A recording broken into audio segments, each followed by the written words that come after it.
¿Qué creen, queridos amigos? Ya vamos a cerrar por fin el tema del narcisismo y les tengo la cereza del pastel el día de hoy. Pero antes que nada, agradecerles su sintonía, agradecerles que esperen el podcast los viernes. De verdad que esto me da para arriba. Yo a veces pienso, es que creo que nadie me escucha, pero no, ya cuando me mandan mensajitos y me dicen, oye, qué padre estuvo el programa, o por favor habla de esto, o lo que sea, híjole, no inventen, me da mucho para arriba. Quiero mandarle saludos a Mauricio, a Karen, a Germán, a Patti. Hay como 3 Pattis, a las 3 Pattis les mandamos un abrazo fuerte, a Brenda, a Mariel, mi querida Mariel, mil gracias por sintonizarnos. Y por supuesto a mi queridísima amiga Alexa. Y el día de hoy vamos a platicar del tema de la familia narcisista. Porque platicamos la semana pasada que para que esto sea posible y para que los tipos de narcisista prosperen, pues tienen que tener una génesis. Debe haber tierra fértil para que estos canijos florezcan ahí. Y este tipo de personas, acuérdate que tiene mucho que ver con algunas situaciones donde no se permitieron desarrollar una autoestima saludable, donde no generaron recursos, los recursos que una persona normal, saludable, tendría que generar, pues estas personas sienten que no los tienen. Entonces, por eso se ponen esta máscara y empiezan a trabajar desde un personaje que no son ellos mismos. ¿Cómo están, queridos amigos? Bienvenidos a tu podcast Crear, Crecer y Trascender. Yo soy tu psicóloga Arely Martínez Herrera y el día de hoy te voy a compartir un artículo padrísimo del doctor Sergio Oliveros Calvo, psiquiatra en Madrid. Híjole, un mega ensayo, de verdad muy bueno. Digo, obviamente solamente lo vamos a comentar, pero creo que tiene información muy poderosa porque nos habla precisamente de cómo es la familia narcisista. Entonces, dentro de esto, el doctor Sergio Oliveros Calvo nos dice que estas estructuras familiares no están basadas, por ejemplo, como en otro tipo de familias que son más saludables, en el amor, el respeto mutuo, el crecimiento, el apoyo, ¿no? Estas estructuras familiares están basadas en el narcisismo de uno o ambos progenitores. Y en este sentido, esa influencia llega a ser una influencia maligna para la crianza de las personitas pues que ahí cohabitan. Es súper tóxica. O sea, es vivir en Chernobyl.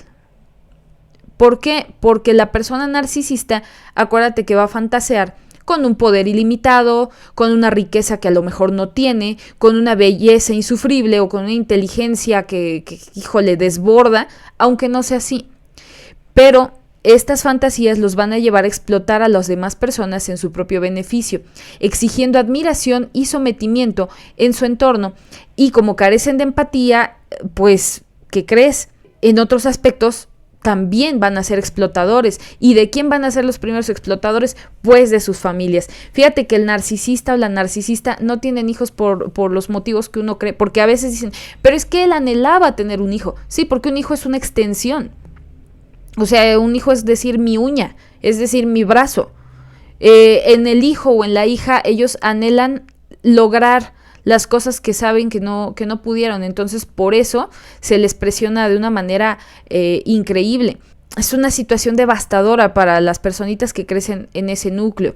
¿Y por qué? Porque la persona narcisista va a concebir a los demás como una prolongación de sí misma. Insisto, es mi uña, es mi cabello, es mi brazo, es mi pierna, o sea, ahí es donde encuentras a los padres que dicen, pues, como yo te parí eres mío, o como yo te engendré, pues eres mío, y te callas y te aguantas.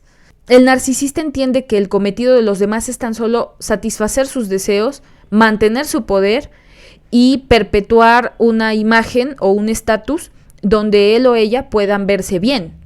Entonces, por eso hace todo lo posible para someter y suprimir toda iniciativa de independencia a su alrededor, y eso incluye a sus hijos y a su pareja. Y esta dinámica va a ser todavía más observable en un entorno, por ejemplo, laboral. O sea, ahí es como más, como es más socialmente aceptable que digas, pues es que es mi jefe y es muy exigente y no sé qué, ahí se explota y se ve de una manera más descarada, por así decirlo, pero en la familia, ¿qué crees? Es muy sutil, es muy complejo, porque el proceso se va a ir despacito, suavecito, desdibujado, para que la gente de afuera no se dé cuenta. En primer lugar, se necesita una familia para que el narcisista pueda parecer un sujeto normal, un sujeto con emociones, inclusive, ay, mira qué buen papá es, les compra todo lo del maniquí a los hijos. Ajá, pero está sobrecompensando su falta de amor hacia ellos. O sea, no es cierto que sea tan buen papá. Ay, no, pero mira qué buena madre, porque lo sobreprotege tanto y lo cuida tanto. No es que lo cuide, lo sobreproteja porque lo quiera. Lo sobreprotege para quitarle herramientas. Lo sobreprotege para que el niño o la niña no aprendan independencia, porque acuérdate que el narcisista no soporta la independencia de los demás. Y no puede prever que los hijos son prestados y que se van a ir del núcleo en algún momento de la vida, porque para ellos son su propiedad. Entonces, ¿cuál es la diferencia de tener gente narcisista fuera de tu contexto familiar? Pues que cuando te cansas agarras y te vas y no pasa nada. Pero, ¿qué hacer cuando tienes una familia que vive dentro del narcisismo? Pues es un efecto más devastador porque no hay posibilidades de deserción. O sea, ¿cómo te sales de tu familia? Máxime si eres chiquito. Más todavía si eres adolescente, si eres pequeñita. O sea, no hay posibilidades de deserción precoz. La indefensión de los hijos alcanza, en este caso, uno de sus mayores grados. ¿Por qué? Porque pues estás con quien se supone que te tendría que cuidar, proteger, proveer, amar, solventar. Y no es así, porque una persona narcisista está pensando y creyendo, y verdaderamente lo creen, que los demás están para solventarlos, cuidarlos, protegerlos y apoyarlos a ellos. Entonces, la familia narcisista, los especialistas la llegan a llamar un culto, una secta, una secta en miniatura, un culto en miniatura, donde va a haber explotación tanto de uno como de ambos progenitores a veces, para llevar la carga sobre los hijos. En general se basa en la presencia de un solo progenitor narcisista, mientras que el otro se pliega a sus deseos y actúa de forma complementaria. Pero fíjate una cosa bien interesante. En los libros que uno empieza a leer para recuperarse de apoyo narcisista, siempre está esa pequeña pregunta en los hijos: ¿dónde estaba el otro progenitor? Porque mi mamá sí era bien cruel, pero ¿dónde estaba mi papá? Pues a un lado aplaudiéndole. O mi papá sí era bien cruel y era un narcisista, pero ¿dónde estaba mi mamá? Pues a un lado apoyándolo, o atemorizada también. O sea, el hecho es que se le va a cargar la mano a los hijos. ¿Por qué? Porque ellos van a ser los más propensos a esta situación. Además de todo, como toda secta, tienen que ser alienados. Y tienen que sentir que lo que ahí pasa, pues está correcto. Entonces los hijos están sometidos al ideal de los padres, porque carecen de identidad y de iniciativa propia. ¿Y qué crees? Su misión se va a limitar a ser gratificadores de las necesidades de los padres. Entonces, yo necesito como padre que tú saques 10 en la escuela y que seas el mejor, porque ¿cómo vas a ser un burro si yo soy el mejor padre? Necesito que seas la niña más bonita y más flaca, porque si no van a decir que yo estoy mal como mamá y yo no puedo estar mal como mamá. Entonces me dejas los chocolates y las porquerías porque necesito que estés flaca. Y, o sea, este tipo de cosas sí pasan, realmente les dicen esto a los hijos. Entonces, en estas familias se van a exaltar las bondades de los hijos como una forma de verificar las bondades de los modelos, o sea, de los padres. No son niños que digan, puedo brillar con mi luz propia, soy talentoso en esto, y que sus padres digan, ay, mijito, qué chido que te salió esto bien, mi vida, qué bueno, échale ganas, yo te voy a seguir apoyando. No, los padres se adjudican los logros de los hijos. Entonces, el hijo, por ejemplo, va a actuar de manera cortés y va a obtener altas calificaciones, no para sentirse bien por sus logros, no para decir, caray, soy un buenazo para las matemáticas. No. O sea, esto no aplica. Todo lo hacen para demostrar que es un hijo digno, miembro del clan, miembro de esa familia o miembro de ese culto. En estas familias, los hijos no valen por lo que son, valen por lo que hacen. Y mientras más perfectos sean, entonces para estas familias están cumpliendo. Pero cuidadito y te equivocas, porque entonces te humillan, te hacen feo, te dicen que no sirves, que no vales. Es muy frecuente que se los someta a una agenda apretada y que no les permitan ser niños. Que el hecho de jugar, de ensuciarse, de mojarse, o sea, las cosas necesarias para que un niño saludable crezca, para estos niños no se puede. En esta apretada agenda de actividades extraescolares no se les deja un minuto para jugar o para aburrirse. Y dice la psiquiatra Marian Rojas Estapé que el aburrimiento es la cuna, fíjate nada más qué cosa tan hermosa, el aburrimiento es la cuna de la invención y de la creatividad. ¿Por qué? Porque también necesita el cerebro descansar, también necesita de repente aburrirse para poder asombrarse. O sea, si todo el tiempo estás trabajando y todo el tiempo estás sin darle un descanso a tu cerebro, no va a generar una capacidad de asombro. Y entonces ya nada te va a motivar, ya nada te va a llenar. Entonces, siempre se ensalza, independientemente de lo que es jugar o tener una vida de un niño, siempre se va a ensalzar los logros. Siempre va a haber esta parte de competencia, o sea, los padres suelen ser muy competitivos y entonces son los que les dicen al hijo, ¿cómo vas a dejar que fulanito de tal vaya mejor que tú en la escuela? No, ves y pues yo no sé cómo le vas a hacer, ¿no? Entonces les hacen creer que son los mejores y que están por encima del resto de los demás.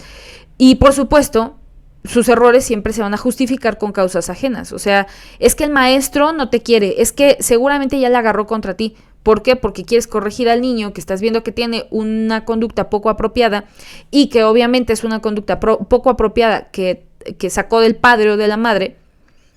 Y entonces justifican al niño. Y es una manera también de ir haciendo a estos niñitos, pues, espectros narcisistas. Entonces, de repente, si tu hijo, tu hija está muy bonito, muy, muy guapo, ay, mijito, qué guapo estás, ¿verdad? Que eres igualito a mí. Ay, es que es bien inteligente. No, sí, se parece muchísimo a mí. Somos igualitas. No, eres un perfecto, el apellido, ¿no? O sea, este tipo de frasecitas suenan muy comúnmente en este tipo de entornos. Y la cosa aquí es, pues evidentemente, ¿cómo me escapo de este entorno? ¿Cómo me escapo de esta familia narcisista? Fácil no va a ser, pero sí se puede. Y fíjate que la mayor parte de los hijos desarrollan también una personalidad narcisista, pero otros no. ¿Por qué? Porque va a llegar la adolescencia. Entonces, imagínate un crío que ha venido escuchando todo el tiempo que tiene que ser el mejor, que tiene que ser el número 1, que si no saca 10 le pegan, que tiene que ser la más bonita porque si no llora. O sea, ese tipo de cosas lo ha traído y se lo han transmitido de 0 a 10 años más o menos, ¿no? Empieza la pubertad. Y con la llegada de la adolescencia y su exposición social a distintos credos, a distintas tendencias, a más personas, entonces los niños van a empezar a reconocer su sometimiento e inician un lento proceso de independización y transformación. Ojo, este proceso de independización y de transformación y de identificación es normal en la adolescencia. Pero, ¿qué pasa con los hijos de familias narcisistas? Les cuesta más trabajo. ¿Por qué? Porque las viejas creencias les van a pesar y van a venir esta parte, sí, pero igual tengo que ser la mejor, sí, pero igual tengo que sacar 10, sí, pero igual tengo que ser la más guapísima de la escuela. O sea, vienen estas cosas, pero también puede venir la contraparte, la rebeldía, cuando empiezan a darse cuenta que están alienados, cuando empiezan a darse cuenta que no está bien lo que están viviendo.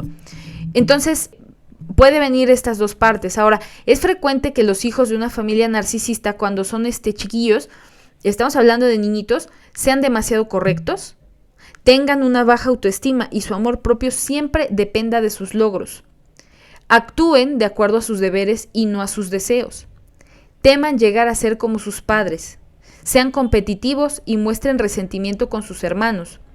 se hayan sentido tratados como parejas de sus padres o incluso como padres de sus padres, pero no como sus hijos. Entonces, imagínate, esto empieza en la infancia.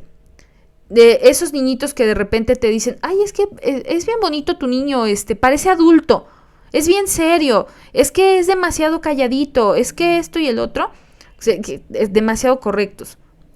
Pero ¿cómo se traslada a la adultez? Cuando llegamos a ser adultos y tenemos secuelas de este tipo de daño, también vamos a actuar de esta manera. O sea, no nos damos permiso de hacer lo que nosotros realmente deseamos o queremos. Siempre vamos a actuar de acuerdo al deber. Y muchas veces ese deber ni siquiera es nuestro, esta excesiva corrección pues nos hace también ser a veces muy retraídos y a veces hasta reprimidos. Y acuérdense que la represión no es saludable porque después bota en formas peores. La baja autoestima pues esa se conserva. Y el amor propio, dependiendo de los logros, es una especie de condicionamiento que nos tenemos que aprender a quitar. Una vez que somos adultos, yo lo que quiero transmitirles es que una vez que somos adultos podemos hacer conciencia de todas estas cosas y podemos empezar a cambiarlas. El temor de llegar a ser como nuestros padres sí da. Y fíjate que inclusive yo he conocido personas que dicen, yo no quiero ser madre porque a mí me da pavor repetir la historia de cómo fue mi mamá conmigo. O yo no quiero ser papá porque, imagínate, ¿cómo salí yo? ¿Cómo voy a criar a mis hijos? No, es que me estoy transformando en mi madre, qué horrible. Este sentimiento de competitividad y de resentimiento con los hermanos se traslada cuando ya eres mayor a los compañeros de la escuela, de la universidad, del trabajo. Inclusive, sí, o sea, sí queda esto de, yo soy mejor que fulano tal. Oye, pero ni están en la misma categoría, pues de eso no importa, yo soy mejor que él. O sea, acuérdate que estamos tratando con creencias, entonces todo esto te los tiene uno que quitar. Y sobre todo uno cuando se da uno cuenta de estar viviendo en estos patrones de conducta, hay que trabajarlo y hay que limpiarlo. Y fíjate que es este punto de sentirse tratados como parejas de sus padres o como madres o padres de sus padres, pero nunca como hijos, es súper común. Es que se fue mi papá y yo me quedé siendo el hombre de la casa. ¿Y qué edad tenías? 8 años. Oh, qué la... Ni eras un hombre, ni eras el hombre de la casa, eras un niñito y tenías que ser protegido por tu madre. Pero te ascendieron.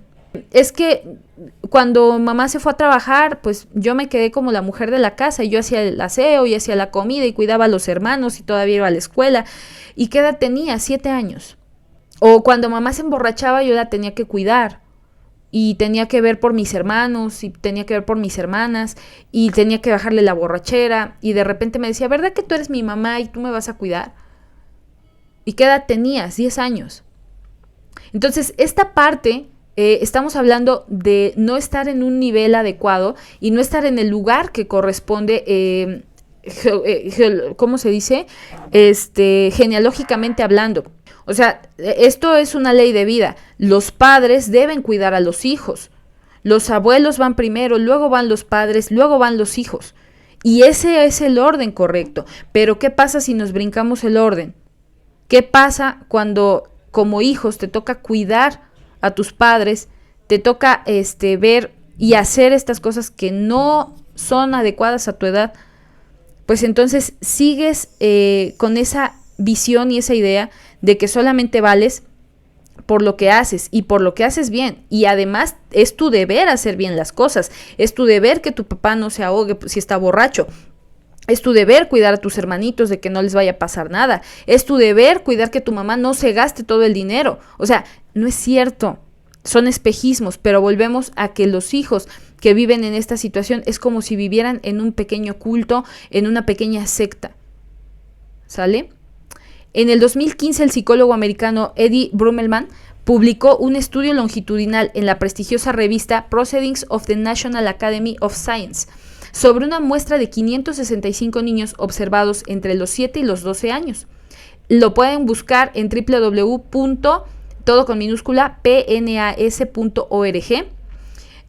analizaban el impacto de la sobrevaloración y la sobreprotección en la crianza de los niños. Los resultados concluyeron que la influencia de la sobrevaloración, adulación y exceso de premios familiar es clave en la génesis del narcisismo. El autor rebatía con sus datos la hipótesis psicoanalítica de la carencia afectiva en la génesis de esta personalidad. Sin embargo, no analizaba cómo los progenitores narcisistas sobreprotectores dan todo a su hijo excepto lo que necesita, empatía y afecto. Sus resultados no son opuestos, por tanto, a la teoría carencial que hemos analizado en otro estudio. ¿Qué quiere decir esto?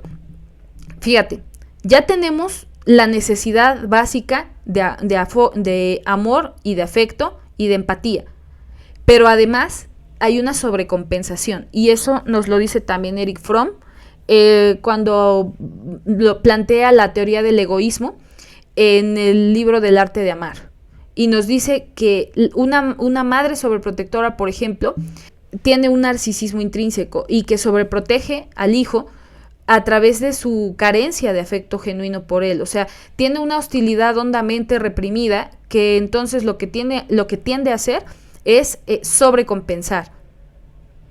Y entonces vienen en 2015 el psicólogo americano Eddie Brummelman, hacen este estudio y refuerzan esa teoría sin querer queriendo, pero además le ponemos un plus. O sea, esta parte de estar adulando a los niños, de estarlos haciendo el reyesito de la casa, la reinita de la casa, lejos de ayudarles, les truena la autoestima. ¿Por qué? Porque vamos a tener niños que no tienen tolerancia a la frustración. Dice aquí, estas familias cuentan con preferencias y gustos de grupo. Ejemplo, a nosotros nos gusta veranear en la montaña. Nosotros siempre votamos por tal partido. En esta casa somos más de Papá Noel que de los Reyes Magos. Gustos de grupo que exponen sin tener en cuenta el mínimo interés que tienen para el interlocutor. O sea, hablan y hablan y hablan y te están contando de su bellísima familia, de su bellísima y loca familia, y el interlocutor, no, pues qué chido, pero no le interesa. O sea, les vale si te interesa o no. En este tipo de familias se designa un miembro como depositario de los aspectos negativos y las envidias inconscientes del grupo, aquel que no está a la altura de los demás. En realidad suele ser un competidor del padre o la madre que sufre narcisismo. Este chivito expiatorio va a sufrir la humillación y el desprecio del grupo y con frecuencia acaba presentando patología psiquiátrica. Es el enfermo designado. ¿Por qué pasa esto? El chivito expiatorio, el corderito inmolado, o en pocas palabras el que va a cargar con toda la porquería de la familia, es uno de los miembros más fuertes. Entonces, el padre o la madre que tiene narcisismo lo ve como un competidor directo. Y al verlo como un competidor directo, lo tiene que tumbar. ¿Por qué? Porque acuérdate que ahí solamente él o ella puede reinar. Entonces, va a sufrir humillaciones, desprecios, le van a estar minimizando su autoestima, y no solamente el padre o la madre narcisista, sino todo el clan, a través de querer darle gusto a la persona narcisista y a través de querer agradarle. Si es mi madre, la persona narcisista, y yo veo que maltrata a mi hermana, voy a coaligarme con ella. ¿Por qué? Porque mi madre, yo quiero que me dé afecto. Yo siento y sé que no me puede dar afecto. No lo siento. Pero tal vez si me coaligo con ella y le ayudo a hacerle groserías a mi hermana, entonces tal vez pueda ganar el afecto de mi madre.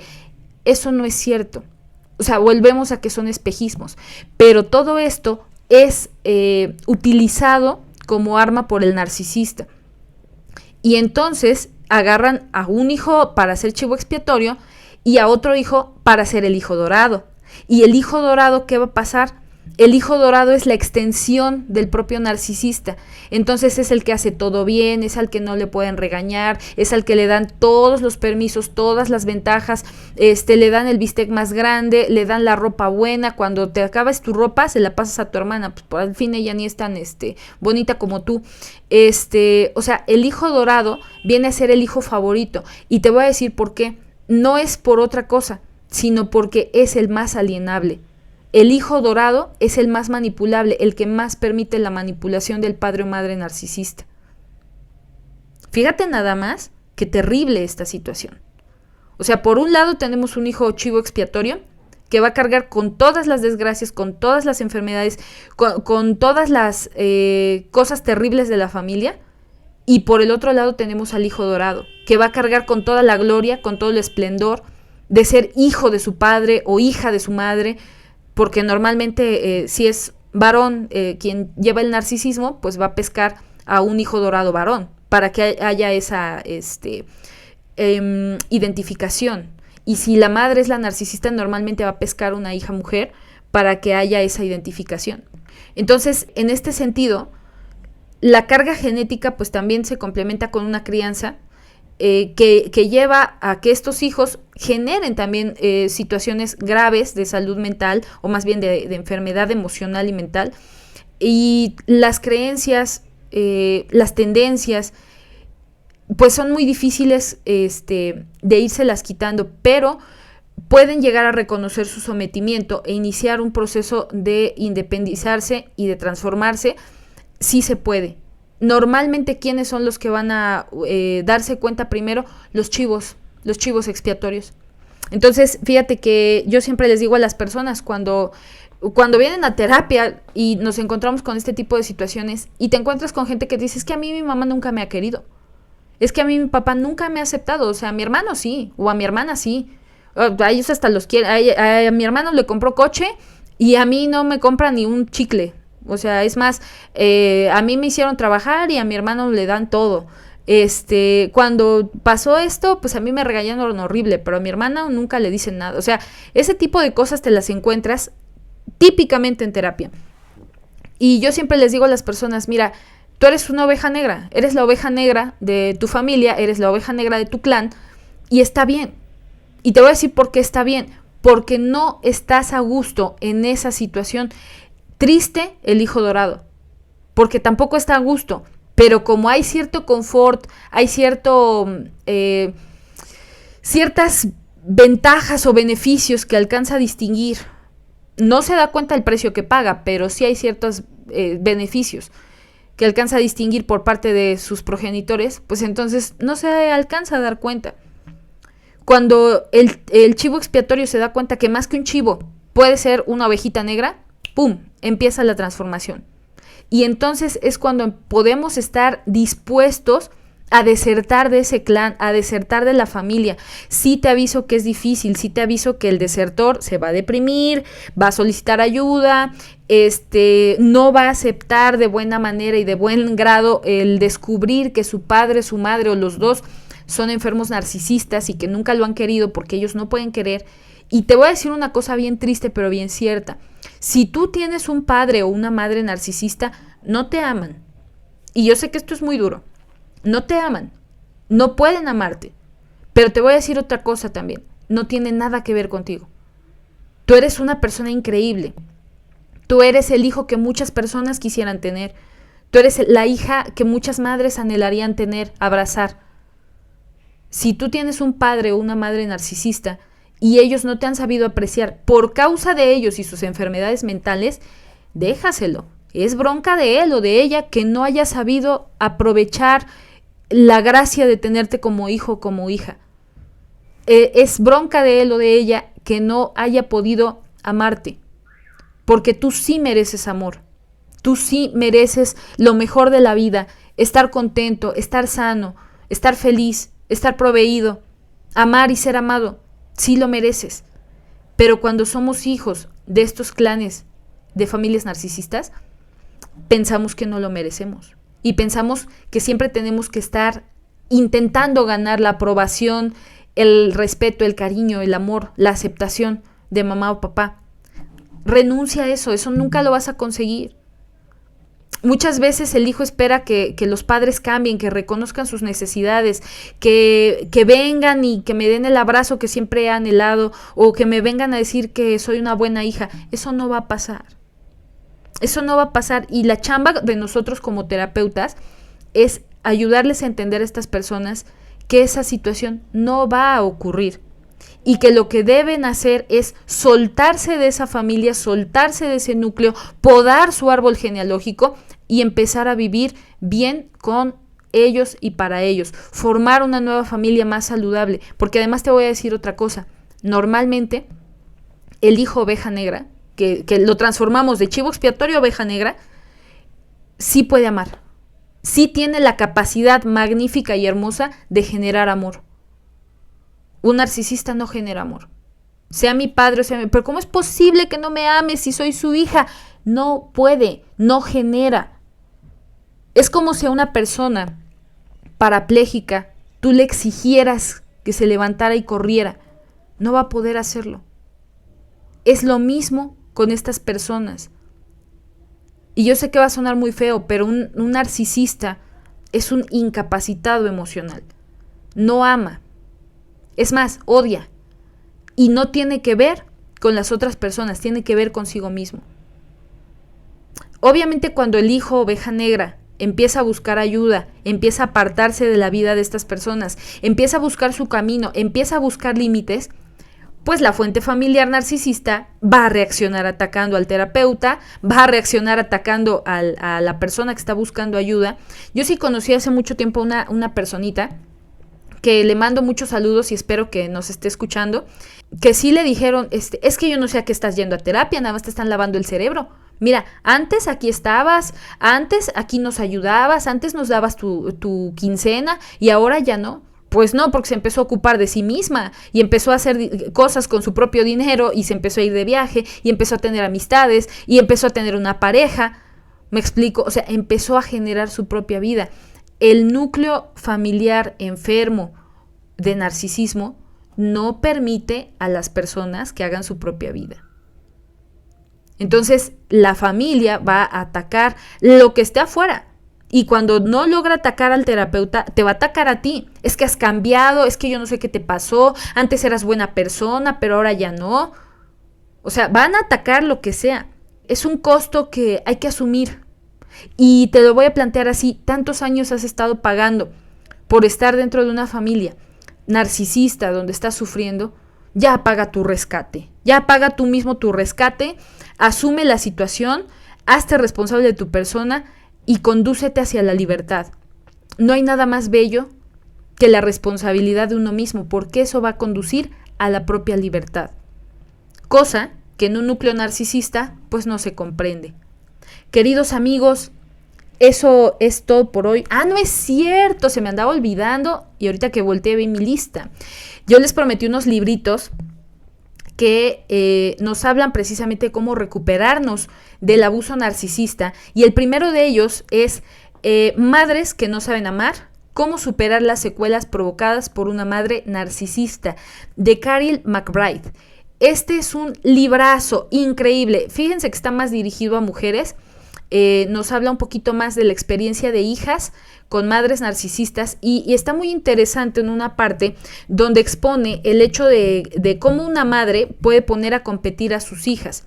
Insisto, este está un poquito más enfocado en mujeres narcisistas y mujeres víctimas, pero creo que es muy interesante para todos leerlo. ¿Por qué? Porque tú no sabes qué tal si te llegas a involucrar con una mujer narcisista siendo varón y te casas con ella y se te ocurre tener a tus hijitos con ella. Aguas, léanlo, está buenísimo. En esta parte donde les decía que habla de echar a pelear a las hijas, una va a ser la hija dorada, la otra va a ser la hija chivo expiatorio, y el trato es para ti todo, para ti nada. Nada es nada, y es más, ahí te va mi desprecio. Entonces, es muy interesante, porque esas dos situaciones van a delinear algunos aspectos de la vida de las personas. Y entonces tenemos a mujeres de dos tipos, las que son muy dadas al logro, a veces hasta con situaciones de adicción al trabajo, cosas por el estilo, pero que nunca disfrutan sus logros, nunca disfrutan lo que han generado. Y del otro lado tenemos a las mujeres, y es una palabra que la verdad me choca, es una palabra muy fea, pero pues creo que es muy necesaria ahorita. Las mujeres fracasadas. Y las mujeres fracasadas son aquellas que no logran descifrar algo bueno en ellas o algo bueno de ellas en la vida. Entonces se sienten fracasadas en todo, aunque no sea cierto, o sea, aunque sí hayan tenido logros importantes, ellas no lo alcanzan a distinguir. En las primeras tenemos síndrome del impostor y en las segundas esta situación de fracaso constante. Dejan todo a la mitad, nunca terminan las cosas, abandonan lo que más les apasiona, viven en una depresión constante, se viven preguntando qué pasaría en esta vida si ellas no hubieran nacido, o sea, cosas severas. Madres que no saben amar, cómo superar las secuelas provocadas por una madre narcisista, de Carol McBride. Número 2, sanación del abuso narcisista, de Leah Hell. Es otro de los libros que usamos como fuente dentro de la secuencia de los podcasts y está muy, muy bueno. Son, pues digámoslo así, como 7 pasos para recuperarnos de una manera un poco más práctica de la sanación del abuso narcisista. Y está muy bonito el libro, la verdad se lo súper recomiendo. Número 3, los narcisistas y tú. La autora es Julia Pascual. Y este está padre porque nos habla un poquito de los perfiles narcisistas y de cómo llegan a afectarte a ti directamente. Y te hablan no solamente del abuso narcisista dentro de la familia, sino esboza un poquito más a todas estas personillas que están integradas en nuestra sociedad y que pueden ser desde tu jefe, desde tu amiga, desde tu novio, hasta tu madre o tu padre. Es muy interesante, se lo súper recomiendo. Y bueno, ya por último, hay un ensayo que también sirvió como fuente de los podcasts, que es de Sam Vaknin. Y el ensayo se llama Amor propio maligno, el narcisismo revisitado. Es un ensayo que está en inglés. Yo no encontré la versión en español, pero lo poquito que encontré en español está muy nutritivo. Y pues para aquellos que les gusta el inglés, que saben inglés y que no les cuesta trabajo leer en inglés, pues se lo súper recomiendo. Queridos amigos, llegamos al final del podcast. Les recuerdo, síganos en redes sociales, apóyennos a crecer en esta comunidad.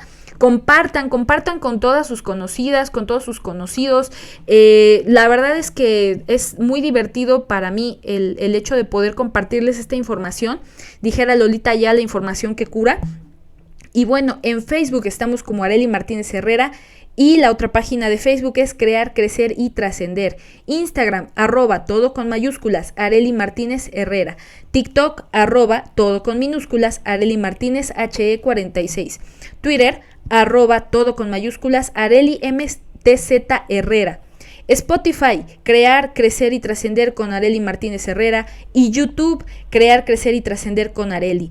Queridos amigos, les agradezco muchísimo el favor de su atención. Que Dios los bendiga, sean felices, disfruten la vida, por favor disfruten mucho. Bye bye.